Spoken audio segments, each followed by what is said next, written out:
Hello friends, എല്ലാവർക്കും പുതിയൊരു ക്ലാസ്സിലേക്ക് സ്വാഗതം. നമ്മളിന്ന് പഠിക്കാൻ പോകുന്നത് 8ാം ക്ലാസ്സിലെ കെമിസ്ട്രിയിലെ ഫസ്റ്റ് ചാപ്റ്റർ ആയിട്ടുള്ള കെമിസ്ട്രി ഓഫ് ചേഞ്ചസിൻ്റെ സെക്കൻഡ് പാർട്ടാണ്. നമ്മൾ കഴിഞ്ഞ പാർട്ടിൽ എന്തൊക്കെയാണ് പഠിച്ചത്? എന്താണ് മാറ്റർ എന്ന് പറഞ്ഞു, ദ്രവ്യം എന്താണെന്ന് പറഞ്ഞു, ദ്രവ്യത്തിൻ്റെ സവിശേഷതകൾ പ്രോപ്പർട്ടീസ് പറഞ്ഞു, സ്റ്റേറ്റ്സ് ഓഫ് മാറ്റർ പറഞ്ഞു, ദ്രവ്യത്തിൻ്റെ അവസ്ഥകളെ പറ്റി പറഞ്ഞു, അവരുടെ പ്രോപ്പർട്ടീസ് പറഞ്ഞു, പിന്നെ ഫിസിക്കൽ ചേഞ്ച് എന്താ, കെമിക്കൽ ചേഞ്ച് എന്താ, രാസമാറ്റവും ഭൗതിക മാറ്റവും എന്താണെന്ന് പറഞ്ഞു, സബ്ലിമേഷൻ ഉത്പാദനത്തെ പറ്റി പറഞ്ഞു, ചേഞ്ച് ഓഫ് സ്റ്റേറ്റ് അവസ്ഥ പരിവർത്തനം എന്താണെന്ന് നമ്മൾ നോക്കി. അപ്പോൾ ഇത്രയും കാര്യങ്ങൾ നമ്മൾ കഴിഞ്ഞ ക്ലാസ്സിൽ നോക്കിയത്. കഴിഞ്ഞ ക്ലാസ്സിൽ നമ്മൾ ഫിസിക്കൽ ചേഞ്ചിനെ പറ്റിയാണ് പഠിച്ചത്. ഈ ക്ലാസ്സിൽ നമ്മൾ കെമിക്കൽ ചേഞ്ച് രാസമാറ്റത്തെ പറ്റി പഠിക്കാൻ പോകുന്നത്. അപ്പോൾ എന്താണ് കെമിക്കൽ റിയാക്ഷൻ? രാസപ്രവർത്തനം എന്നതുകൊണ്ട് ഉദ്ദേശിക്കുന്നത് എന്താണ്? ഒരു പദാർത്ഥം അല്ലെങ്കിൽ ഒന്നിലധികം പദാർത്ഥങ്ങൾ മറ്റൊരു പദാർത്ഥമായി മാറുന്ന ആ ഒരു പ്രോസസ്സ് അല്ലെങ്കിൽ ആ പ്രക്രിയയ്ക്ക് പറയുന്ന പേരാണ് രാസപ്രവർത്തനം, കെമിക്കൽ റിയാക്ഷൻ എന്ന് പറയുന്നത്. ഈ ഒരു ഗുണം, ഒരു പ്രോപ്പർട്ടി ഉള്ള പദാർത്ഥം ഈ കെമിക്കൽ റിയാക്ഷൻ കഴിയുമ്പോൾ അതിൻ്റെ പ്രോപ്പർട്ടീസ്, കെമിക്കൽ പ്രോപ്പർട്ടീസ് മാറി മറ്റു ഗുണങ്ങളുള്ള ഒരു പദാർത്ഥമായി മാറും. ഇപ്പോൾ ഒരു സിമ്പിൾ എക്സാമ്പിൾ പറയുകയാണെങ്കിൽ, ഞാൻ കഴിഞ്ഞ ക്ലാസ്സിൽ പറഞ്ഞ എക്സാമ്പിളാണ് ബേണിംഗ് ഓഫ് പേപ്പർ കത്തുന്നത്. അതെന്താ? അതൊരു കെമിക്കൽ റിയാക്ഷനാണ്. അത് കഴിഞ്ഞ ക്ലാസ്സിൽ പറഞ്ഞത് തന്നെയാണ്. പേപ്പർ കത്തി കഴിയുമ്പോൾ അത് ചാരമായി മാറുന്ന ഒരു എൻറ്റയർലി ഡിഫറെൻ്റ് ആയിട്ടുള്ള സബ്സ്റ്റൻസായി മാറുകയല്ലേ. അപ്പോൾ അതൊരു കെമിക്കൽ റിയാക്ഷനാണ്. ഈ രാസപ്രവർത്തനത്തിൽ പങ്കെടുക്കുന്ന സബ്സ്റ്റൻസ് ഉണ്ടല്ലോ, പങ്കെടുക്കുന്ന പദാർത്ഥങ്ങൾ, അവയാണ് നമ്മൾ റിയാക്റ്റൻസ് അല്ലെങ്കിൽ അഭികാരകങ്ങൾ എന്ന് പറയും. ഈ പങ്കെടുത്ത് ഈ റിയാക്ഷൻ നടന്നു കഴിഞ്ഞ്, രാസപ്രവർത്തനം കഴിഞ്ഞ് നമുക്ക് കിട്ടുന്ന പുതിയ സബ്സ്റ്റൻസ് ഉണ്ടല്ലോ, ഫോം ചെയ്യുന്ന പദാർത്ഥങ്ങളെ പറയുന്ന പേരാണ് പ്രോഡക്ട്സ്, ഉൽപ്പന്നങ്ങളെന്ന് പറയും. എന്താണ്? റിയാക്ഷനിൽ പങ്കെടുക്കുന്ന വസ്തുക്കളെ, പങ്കെടുക്കുന്ന പദാർത്ഥങ്ങളെ റിയാക്റ്റൻസ് അഭികാരകങ്ങളെന്നും, റിയാക്ഷൻ കഴിഞ്ഞ് ഉണ്ടാകുന്ന പദാർത്ഥങ്ങളെ പ്രോഡക്ട്സ് അഥവാ ഉൽപ്പന്നങ്ങളെന്നും പറയും. നമ്മളൊരു കെമിക്കൽ റിയാക്ഷൻ എഴുതുമ്പോൾ റിയാക്റ്റൻസിനെ ലെഫ്റ്റ് സൈഡിലും പ്രോഡക്ട്സിനെ റൈറ്റ് സൈഡിലുമാണ് എഴുതുന്നത്. ഇപ്പോൾ ചെറിയൊരു ഉദാഹരണം പറയുകയാണെങ്കിൽ, നമുക്കെല്ലാവർക്കും മന്തി ഇഷ്ടമല്ലേ? ഇപ്പോൾ നമ്മൾ എങ്ങനെയാണ് മന്തി ഉണ്ടാക്കുന്നത്? ചിക്കൻ വേണം, അരി വേണം, അതുപോലെ മസാലകളൊക്കെ വേണം അല്ലേ? ഇവയൊക്കെ നമ്മൾ ചേർത്ത് നമ്മളതിനെ കുക്ക് ചെയ്തെടുക്കുമ്പോൾ നമുക്ക് എന്ത് കിട്ടും? മന്തി കിട്ടും. അപ്പോൾ ഇവിടെ റിയാക്റ്റൻസ് ആരൊക്കെയാണെന്ന് ചോദിക്കുമ്പോൾ നമ്മൾ എന്തൊക്കെ പറയും? ചിക്കൻ, റൈസ്, നമ്മളുടെ മസാലകളൊക്കെയാണല്ലോ റിയാക്റ്റൻസ് എന്ന് പറയുന്നത്. അതിലെ പ്രോഡക്റ്റ് ആണ് എന്ത്? മന്തി. ടെക്സ്റ്റ് ബുക്കിൽ റിയാക്ഷൻ നോക്കാം. പൊട്ടാസ്യം പെർമാംഗനേറ്റ് ക്രിസ്റ്റലിലേക്ക് കുറച്ച് ഡ്രോപ്സ് ഓഫ് ഗ്ലിസറിൻ ഒഴിക്കാൻ പറഞ്ഞിട്ടുണ്ട്. അപ്പോൾ എന്താണ് നിങ്ങൾ കാണുന്നത്? ഈ പൊട്ടാസ്യം പെർമാംഗനേറ്റ് എന്ന് പറയുന്നത് പർപ്പിൾ കളറിലുള്ള ക്രിസ്റ്റൽസ് ആണ്. ഇവയിലേക്ക് നമ്മൾ ഗ്ലിസറിൻ ആഡ് ചെയ്യുമ്പോൾ ഇത് കത്തിപ്പിടിക്കുകയും താപോർജം, ഹീറ്റ് എനർജിയും പുകയും ഉണ്ടാകുന്നതായി കാണാം. അപ്പോൾ ഈ കെമിക്കൽ റിയാക്ഷന് ശേഷം പർപ്പിൾ കളറായിരുന്ന പൊട്ടാസ്യം പെർമാംഗനേറ്റിൻ്റെ കളർ മാറി ഒരു ഡാർക്ക് കളർ ആണെന്ന് കാണാൻ പറ്റും. ഈ കളർ ചേഞ്ച് മനസ്സിലാക്കാൻ വേണ്ടി 2 ടെസ്റ്റ് ട്യൂബ് എടുത്തിട്ട് അതിൽ ഒന്നിൽ റിയാക്റ്റൻ്റ് ആയിട്ടുള്ള പൊട്ടാസ്യം പെർമാംഗനേറ്റ് ക്രിസ്റ്റലും മറ്റൊന്നിൽ പ്രൊഡക്റ്റായി കിട്ടിയ ആ ഡാർക്ക് കളറുള്ള സബ്സ്റ്റൻസ് ഇട്ടിട്ട് വെള്ളം ഒഴിച്ച് കഴിയുമ്പോൾ ആദ്യത്തെ ടെസ്റ്റ് ട്യൂബിൽ പർപ്പിൾ കളറും രണ്ടാമത്തെ ടെസ്റ്റ് ട്യൂബിൽ ഒരു ബ്രൗണിഷ് കളറും നമുക്ക് കാണാൻ പറ്റും. ഇതിന് കാരണം അവിടെ കെമിക്കൽ റിയാക്ഷൻ നടക്കുകയും ആദ്യം ഉണ്ടായിരുന്ന റിയാക്റ്റൻ്റായ പൊട്ടാസ്യം പെർമാംഗനേറ്റ് റിയാക്ഷൻ നടന്ന് രാസപ്രവർത്തനത്തിൽ ഏർപ്പെട്ട് ഒരു പുതിയ സബ്സ്റ്റൻസായി മാറി. ആ ഒരു കളറും പ്രോപ്പർട്ടീസൊക്കെ മാറിയ ഒരു പുതിയൊരു പദാർത്ഥമായി മാറിയത് കൊണ്ടാണ് ഇങ്ങനെ കളർ ചേഞ്ച് ഉണ്ടാകാൻ കാരണം. അപ്പോൾ നമ്മൾ കെമിക്കൽ റിയാക്ഷൻ എന്താണെന്നും റിയാക്റ്റൻസ് എന്താണ്, പ്രോഡക്റ്റ്സ് എന്താണ്, അതിൻ്റെ എക്സാമ്പിളൊക്കെ നമ്മൾ പറഞ്ഞു. ഇനി നമ്മൾ പഠിക്കാൻ പോകുന്നത് ടൈപ്സ് ഓഫ് കെമിക്കൽ റിയാക്ഷൻസ് ആണ്. ഈ ചാപ്റ്ററിൽ നമുക്ക് മെയിനായിട്ട് 3 കെമിക്കൽ റിയാക്ഷൻസ് ആണ് പഠിക്കാനുള്ളത്. Thermo chemical reactions, photochemical reactions, electro chemical reactions. അതായത് താപരാസപ്രവർത്തനങ്ങൾ, പ്രകാശ രാസപ്രവർത്തനങ്ങൾ, വൈദ്യുത രാസപ്രവർത്തനങ്ങൾ. ഈ തെർമോ കെമിക്കൽ റിയാക്ഷൻ അല്ലെങ്കിൽ താപരാസപ്രവർത്തനങ്ങൾ എന്ന് കേൾക്കുമ്പോൾ നമ്മുടെ മനസ്സിൽ എന്താ വരുന്നത്? തെർമോ എന്ന് പറഞ്ഞാൽ താപം, താപവുമായി ബന്ധപ്പെട്ട രാസപ്രവർത്തനങ്ങളാണ് തെർമോ കെമിക്കൽ റിയാക്ഷൻസ്.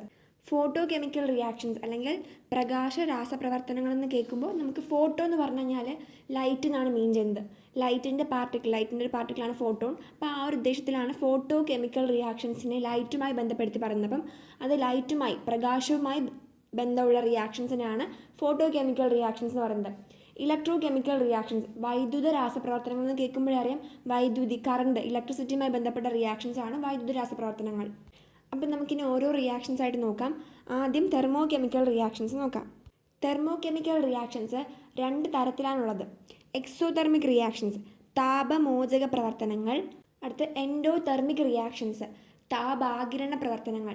അതായത് ഹീറ്റിനെ അബ്സോർബ് ചെയ്തുകൊണ്ട്, താപത്തെ ആഗിരണം ചെയ്തുകൊണ്ട്, താപത്തെ ഉപയോഗിച്ചുകൊണ്ട് നടക്കുന്ന റിയാക്ഷൻസ്, അതിനാണ് എൻഡോതെർമിക് എന്ന് പറയുക. അതായത് നമ്മളിപ്പോൾ പറഞ്ഞല്ലോ റിയാക്റ്റൻസ് ലെഫ്റ്റ് സൈഡിലും പ്രോഡക്റ്റ്സ് റൈറ്റ് സൈഡിലും എഴുതണം. ഹീറ്റ് ലെഫ്റ്റ് സൈഡിൽ വരികയാണെങ്കിൽ reactance plus heat gives product വരികയാണെങ്കിൽ അത് എൻഡോതെർമിക് റിയാക്ഷൻസ് ആണ്, താപത്തെ ഉപയോഗിച്ചുകൊണ്ട് നടക്കുന്ന റിയാക്ഷൻസ് ആണ് അല്ലേ. എന്നാലോ ഒരു റിയാക്ഷൻ നടന്നു കഴിയുമ്പോൾ താപം പുറത്തു പോവുകയാണെങ്കിൽ, ഹീറ്റ് ലിബറേറ്റ് ആവുകയാണെങ്കിൽ ആ റിയാക്ഷനാണ് എക്സോതെർമിക് റിയാക്ഷൻ. താപം എക്സിറ്റ് ആവുകയാണ് അല്ലേ, എക്സിറ്റ് ആവുക എന്ന് പറഞ്ഞാൽ പുറത്തേക്ക് പോവുക.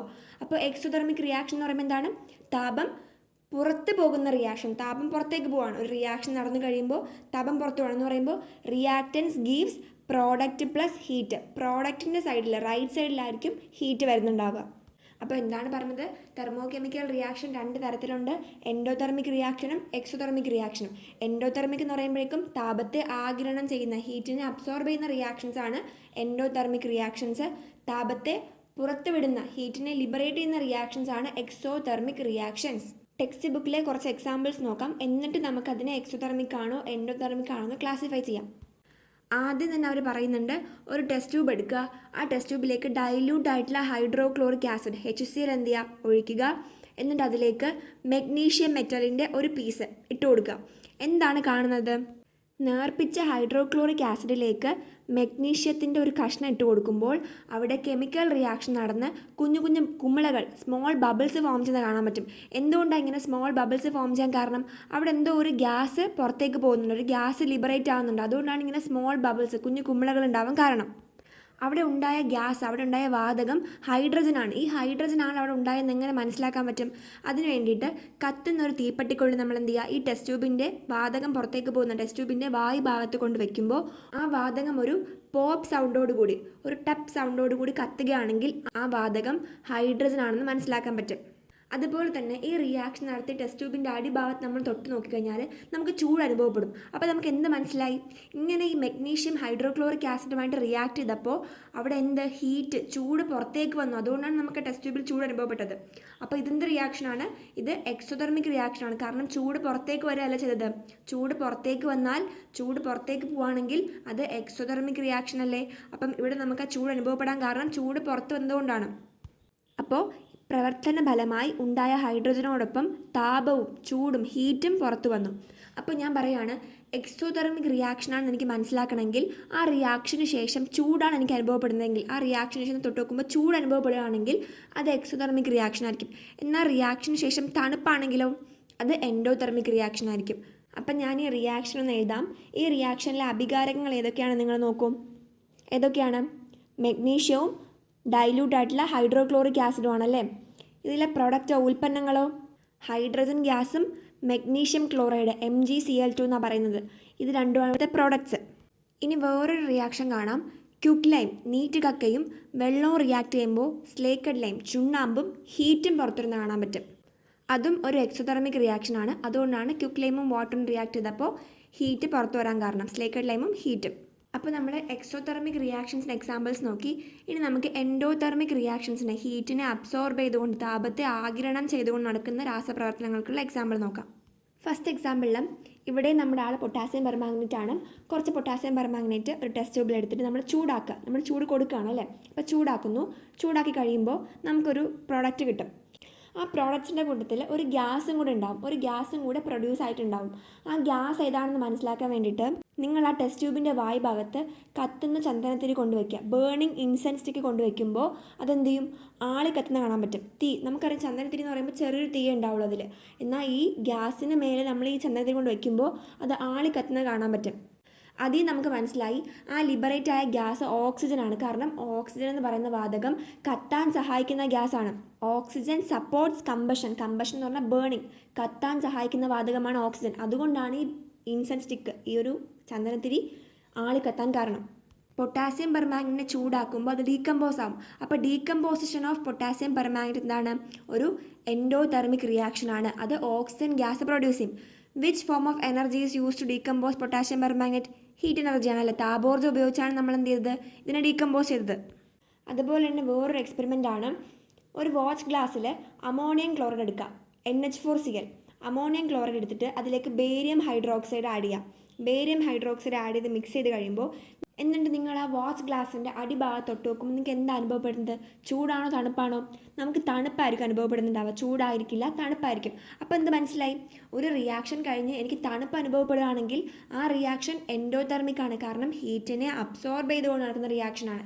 എന്ന് പറയുമ്പോൾ ഈ റിയാക്ഷൻ സമയത്ത് സറൗണ്ടിങ്സിൽ നിന്നും ഹീറ്റ് എനർജി അബ്സോർബ് ചെയ്തുകൊണ്ടാണ് ഈ റിയാക്ഷൻ നടക്കുകയും അതുകൊണ്ട് തന്നെ റിയാക്ഷൻ കഴിയുമ്പോൾ വാച്ച് ഗ്ലാസ് തണുപ്പായിരിക്കും, കോൾഡ് ആയിരിക്കും, റിയാക്ഷൻ്റെ ഹീറ്റ് അബ്സോർബ് ചെയ്യുന്നതുകൊണ്ട് തന്നെ. അപ്പോൾ ഇതൊരു എൻഡോതെർമിക് റിയാക്ഷൻ എക്സാമ്പിളാണ്. ടേബിൾ 4.4 നോക്കൂ. അവിടെ എക്സോതെർമിക് റിയാക്ഷൻസിന് എക്സാമ്പിൾസും എൻഡോതെർമിക് റിയാക്ഷൻസിന് എക്സാമ്പിൾസും കാണാം. വേണമെങ്കിൽ നമുക്ക് ഒരു എക്സാമ്പിളും കൂടി കൊടുക്കാം. എക്സോതെർമിക് റിയാക്ഷനും ടെക്സ്റ്റ് ബുക്കിലുള്ള എക്സാമ്പിൾ തന്നെയാണ്. Quick lime plus water gives slaked lime plus heat. Endothermic റിയാക്ഷൻ്റെ എക്സാമ്പിൾ വേണമെങ്കിൽ നമുക്ക് പറയാം. അമോണിയം നൈട്രേറ്റ് വാട്ടറിൽ ഡിസോൾവ് ആവുന്നത്. അമോണിയം നൈട്രേറ്റ് പ്ലസ് വാട്ടർ എന്താണ്? ഒരു എൻഡോതെർമിക് റിയാക്ഷനാണ്. അപ്പോൾ തെർമോ കെമിക്കൽ റിയാക്ഷൻസ് മനസ്സിലായല്ലോ. നമുക്ക് എന്ത് ഡെഫിനിഷൻ കൊടുക്കാം? The reactions in which heat energy is liberated or absorbed are known as thermochemical reactions. താപോർജം പുറത്തുവിടുന്നതോ ആഗിരണം ചെയ്യുന്നതോ ആയ രാസപ്രവർത്തനങ്ങൾ പൊതുവായി താപരാസപ്രവർത്തനങ്ങൾ എന്നറിയപ്പെടുന്നു. അപ്പോൾ ഇനി നമുക്ക് പഠിക്കാനുള്ളത് ഫോട്ടോ കെമിക്കൽ റിയാക്ഷൻസ് ആണ്. പ്രകാശ രാസപ്രവർത്തനങ്ങൾ. ലൈറ്റിനെ ഉപയോഗിച്ചുകൊണ്ട് നടക്കുന്ന രാസപ്രവർത്തനങ്ങളാണ് പ്രകാശ രാസപ്രവർത്തനങ്ങൾ.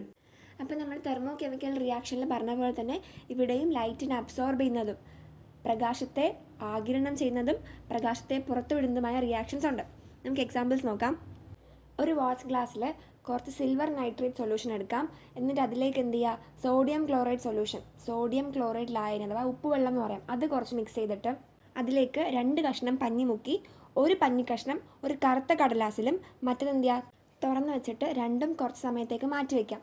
കുറച്ച് കഴിയുമ്പോൾ നമ്മൾ കറുത്ത കടലാസിൽ പൊതിഞ്ഞ പഞ്ഞി കഷ്ണം അതുപോലെ ഇരിക്കും, പക്ഷേ മറ്റേ പഞ്ഞി ഉണ്ടല്ലോ, തുറന്നിരുന്ന പഞ്ഞി, അതൊരു കറുത്ത നിറമായിട്ടുണ്ടാവും. അപ്പോൾ എന്തുകൊണ്ടായിരിക്കും ഇങ്ങനെ ഒരു കളർ ചേഞ്ച് ഉണ്ടാവാൻ കാരണം? നമ്മൾ സിൽവർ നൈട്രേറ്റ് അതായത് AgNO3 NaCl സോഡിയം ക്ലോറൈഡായിട്ട് റിയാക്ട് ചെയ്യുമ്പോൾ അവിടെ ഉണ്ടാകുന്ന പ്രോഡക്റ്റ് എന്ന് പറയുന്നത് AgCl ആണ്, സിൽവർ ക്ലോറൈഡാണ്. സിൽവർ ക്ലോറൈഡും സോഡിയം നൈട്രേറ്റും NaNO3 ഫോം ചെയ്യും. അപ്പോൾ നമ്മൾ മുക്കിയെടുത്ത പഞ്ഞി കഷ്ണത്തിൽ സിൽവർ ക്ലോറൈഡ് ഉണ്ടല്ലോ, ഈ സിൽവർ ക്ലോറൈഡ് ലൈറ്റുമായി, തുറന്നു വെച്ച പഞ്ഞി കഷ്ണത്തിലെ സിൽവർ ക്ലോറൈഡ് ലൈറ്റുമായി റിയാക്ട് ചെയ്തിട്ട് ഡീകമ്പോസ് ചെയ്യും. AgCl എന്തായി മാറും? Agയും Cl ആയിട്ട് മാറും, സിൽവറും ക്ലോറൈഡുമായിട്ട് മാറും. അങ്ങനെ അവിടെ സിൽവർ ഫോം ചെയ്തുകൊണ്ടാണ് അവിടെ കറുത്ത കളർ ഉണ്ടായത്. അപ്പോൾ നമുക്ക് എന്ത് മനസ്സിലായി? പഞ്ഞി കഷ്ണം തുറന്നു വെച്ചപ്പോൾ അവിടെ ലൈറ്റിൻ്റെ പ്രസൻസ് ഉണ്ടല്ലേ, ആ ലൈറ്റിനെ AgCl അബ്സോർബ് ചെയ്ത് അല്ലെങ്കിൽ AgCl വലിച്ചെടുത്ത് അവിടെ ഡീകമ്പോസിഷൻ, വിഘടനം നടന്നിട്ടാണ് സിൽവറും ക്ലോറിനും ഉണ്ടായത്. ആ സിൽവർ ആണെന്ത്? കറുത്ത കളർ ഉണ്ടാവാൻ കാരണം. അപ്പോൾ സിൽവർ ക്ലോറൈഡ് സിൽവറും ക്ലോറിനുമായിട്ട് മാറിയത് ലൈറ്റിൻ്റെ പ്രസൻസ് ഉള്ളതുകൊണ്ടല്ലേ, ലൈറ്റിനെ അബ്സോർബ് ചെയ്ത് നടന്ന റിയാക്ഷൻ അല്ലേ. അതുകൊണ്ട് നമുക്കിതിനെ പ്രകാശത്തെ ആഗിരണം ചെയ്ത് നടന്ന റിയാക്ഷൻ എന്ന് പറയാൻ പറ്റും. അതുപോലെ തന്നെ ലൈറ്റിനെ അബ്സോർബ് ചെയ്ത് നടക്കുന്ന റിയാക്ഷൻ എക്സാമ്പിളാണ് ഫോട്ടോസിന്തസിസ്, പ്രകാശ സംശ്ലേഷണം. അപ്പോൾ എന്താണ് ഫോട്ടോസിന്തസിസ് എന്ന് നമുക്കറിയാം. എന്താണ്? കാർബൺ ഡൈ ഓക്സൈഡും വാട്ടറും സൺലൈറ്റിൻ്റെ പ്രസൻസിൽ റിയാക്ട് ചെയ്ത് ഗ്ലൂക്കോസും ഓക്സിജനും ഫോം ചെയ്യുന്നതാണ് ഫോട്ടോസിന്തസിസ്. ഈ ഫോം ചെയ്ത ഗ്ലൂക്കോസ് എന്ത് ചെയ്യും? പ്ലാന്റ്സിൻ്റെ പല ഭാഗത്ത് സ്റ്റോർ ചെയ്യപ്പെടും, സ്റ്റാർച്ചായിട്ട്, അന്നജമായിട്ട് സ്റ്റോർ ചെയ്യപ്പെടും. അപ്പം നമുക്കറിയാം ഭൂമിയിൽ ജീവൻ നിലനിൽക്കാൻ ആവശ്യമായിട്ടുള്ള പ്രക്രിയയാണ് ഫോട്ടോസിന്തസിസ്. അപ്പോൾ ആ പ്രക്രിയയിലും എന്താണ്? ലൈറ്റ് എനർജി അബ്സോർബ് ചെയ്ത് നടക്കുന്ന റിയാക്ഷനാണ്. അപ്പോൾ അതൊരു ഫോട്ടോ കെമിക്കൽ റിയാക്ഷൻ അല്ലേ. അപ്പോൾ പ്രകാശത്തെ ആഗിരണം ചെയ്തുകൊണ്ട് നടക്കുന്ന റിയാക്ഷൻ എന്തൊക്കെയാണ് നമ്മൾ പറഞ്ഞത്? സിൽവർ നൈട്രേറ്റും സോഡിയം ക്ലോറൈഡും കൂടെ ചേർന്നുണ്ടായ സിൽവർ ക്ലോറൈഡും ലൈറ്റിൻ്റെ പ്രസൻസിൽ സിൽവറും ക്ലോറിനുമായി മാറുന്ന റിയാക്ഷൻ ലൈറ്റിനെ അബ്സോർബ് ചെയ്ത് നടക്കുന്ന റിയാക്ഷനാണ്. അതുപോലെ ഫോട്ടോസിന്തസിസും പ്രകാശത്തെ ആഗിരണം ചെയ്തുകൊണ്ട് നടക്കുന്ന ഒരു റിയാക്ഷനാണ്. ഇനി നമുക്ക് പ്രകാശത്തെ പുറത്തുവിടുന്ന റിയാക്ഷൻസ് നോക്കാം.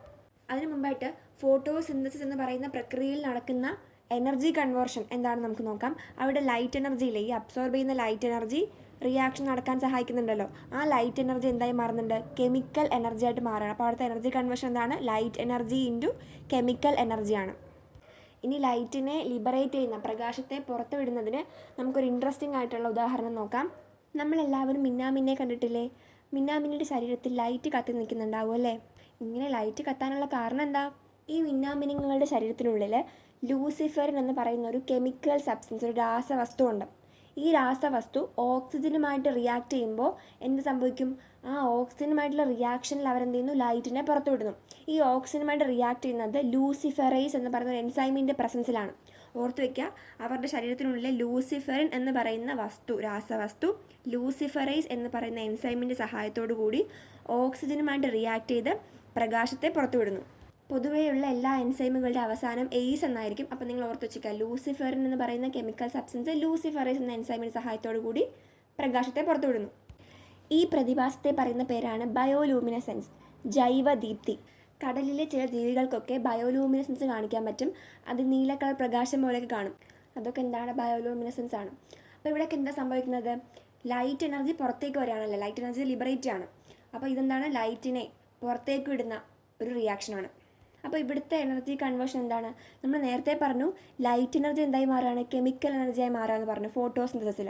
പക്ഷേ ഇവിടെ മിന്നാമിനിങ്ങിൻ്റെ കേസിൽ അവിടെ കെമിക്കൽ എനർജി എന്തായി മാറുകയാണ്? ലൈറ്റ് എനർജിയായി മാറുകയാണ്. ഉള്ളിൽ നടക്കുന്ന കെമിക്കൽ റിയാക്ഷൻ കാരണം, ഇപ്പോൾ ലൂസിഫറിനായിട്ട് റിയാക്ട് ചെയ്യുന്ന ഓക്സിജൻ റിയാക്ട് ചെയ്യുന്ന ആ ഒരു കെമിക്കൽ റിയാക്ഷൻ കാരണം പുറത്ത് ലൈറ്റ് വരികയാണ്. അപ്പോൾ കെമിക്കൽ എനർജി ലൈറ്റ് എനർജിയായി മാറുന്നതാണ് ഇവിടെ. അപ്പോൾ എന്താണ് ഫോട്ടോ കെമിക്കൽ റിയാക്ഷൻ ചോദിക്കുമ്പോൾ നമുക്ക് എന്ത് പറയാൻ പറ്റും? The reactions in which light energy is absorbed or liberated are known as photochemical reactions. പ്രകാശോർജ്ജം ആഗിരണം ചെയ്യുകയോ പുറത്തുവിടുകയോ ചെയ്യുന്ന രാസപ്രവർത്തനങ്ങളെ പ്രകാശ രാസപ്രവർത്തനങ്ങൾ എന്ന് പറയുന്നു. അവിടെ ഒരു ക്വസ്റ്റ്യൻ കാണാം. Some medicines are kept in brown coloured bottles, what could be the reason? ചില മരുന്നുകൾ ബ്രൗൺ നിറമുള്ള കുപ്പികളിൽ സൂക്ഷിക്കുന്നു, കാരണം എന്തായിരിക്കും? ഇങ്ങനെയുള്ള മരുന്നുകൾ സൂര്യപ്രകാശത്തിൻ്റെ പ്രസൻസിൽ റിയാക്ട് ചെയ്ത് അവ നശിച്ചു പോകാനുള്ള സാധ്യതയുണ്ട്. അതുകൊണ്ടാണ് ചില മരുന്നുകൾ നമ്മൾ ബ്രൗൺ കളർഡ് ഇരുണ്ട നിറത്തിലുള്ള കുപ്പികളിൽ സൂക്ഷിക്കാനുള്ള കാരണം. നിങ്ങൾ ക്ലോറോഫോം കേട്ടിട്ടുണ്ടോ? ഈ ക്ലോറോഫോം ഇരുണ്ട കുപ്പികളിലാണ് വെക്കുന്നത്. അതിന് കാരണം ക്ലോറോഫോം ലൈറ്റിൻ്റെ പ്രസൻസിൽ റിയാക്ട് ചെയ്തിട്ട് വിഷവാതകം ഉണ്ടാകുന്നു, ഒരു പോയിസണസ് ആയിട്ടുള്ള ഗ്യാസ് ഫോം ചെയ്യും. അതുണ്ടാകാതിരിക്കാൻ, അതിനെ തടയാനാണ് ഈ ക്ലോറോഫോം പോലുള്ള ചില കെമിക്കൽസ് ആയിക്കോട്ടെ മെഡിസിൻസ് ആയിക്കോട്ടെ ഇതുപോലുള്ള ഇരുണ്ട നിറത്തിലുള്ള ബ്രൗൺ കളേർഡ് ആയിട്ടുള്ള കുപ്പികളിൽ സൂക്ഷിക്കുന്നത് അതുകൊണ്ടാണ്. അല്ലെങ്കിൽ അവ എന്ത് ചെയ്യും? ലൈറ്റിൻ്റെ പ്രസൻസിൽ അവർ റിയാക്ട് ചെയ്യും. അപ്പോൾ അതിൻ്റെ ഉത്തരം എന്താണ്? The medicines decompose in the presence of light, so they are kept in brown coloured bottles. ചില മരുന്നുകൾ സൂര്യപ്രകാശത്തിൻ്റെ സാന്നിധ്യത്തിൽ പ്രതികരിച്ച് നശിച്ചു പോകുന്നു, അതുകൊണ്ടാണ് അവയെ ഇരുണ്ട നിറമുള്ള കുപ്പികളിൽ സൂക്ഷിക്കുന്നത്. അടുത്ത question, silver nitrate is not stored in transparent bottles, why? Silver nitrate സുതാര്യമായ കുപ്പികളിൽ സൂക്ഷിക്കാത്തത് എന്തുകൊണ്ട്? ഇതിൻ്റെ ഉത്തരവും നമ്മൾ നേരത്തെ പറഞ്ഞത് തന്നെയാണ്. സിൽവർ നൈട്രേറ്റിന് വിഘടനം സംഭവിക്കുന്നു, സിൽവർ നൈട്രേറ്റ് ഡീകമ്പോസ് ചെയ്യുന്നു. അത് സംഭവിക്കാതിരിക്കാനാണ് അവയെ സുതാര്യമായ കുപ്പികളിൽ സൂക്ഷിക്കാത്തത്. അപ്പോൾ ആൻസർ എന്താണ്? Silver nitrate decomposes in the presence of light, so they are kept in dark coloured bottles, അല്ലെങ്കിൽ so they are not stored in transparent bottles. Silver nitrate വെളിച്ചത്തിൻ്റെ സാന്നിധ്യത്തിൽ വിഘടിക്കുന്നു, അതുകൊണ്ടാണ് അവയെ സുതാര്യമായ കുപ്പികളിൽ സൂക്ഷിക്കാത്തത്. അപ്പോൾ ഇന്ന് ഇത്രയേ ഉള്ളൂ. അടുത്ത ക്ലാസ്സിൽ നമുക്ക് ഇലക്ട്രോ കെമിക്കൽ റിയാക്ഷൻസും ലെറ്റസ് അസസിലെ ക്വസ്റ്റ്യൻസ് നമുക്ക് ഡിസ്കസ് ചെയ്യാം. അപ്പോൾ ഇന്ന് പഠിപ്പിച്ചത് നിങ്ങൾക്ക് മനസ്സിലായി എന്ന് വിചാരിക്കുന്നു. ഇഷ്ടപ്പെട്ടാൽ ക്ലാസ് ലൈക്ക് ചെയ്യുക. ഡൗട്ട്സ് എന്തെങ്കിലും ഉണ്ടെങ്കിൽ കമൻറ്റ് സെക്ഷനിൽ പറയാം. അപ്പോൾ നമുക്ക് അടുത്ത ക്ലാസ്സിൽ കാണാം. താങ്ക്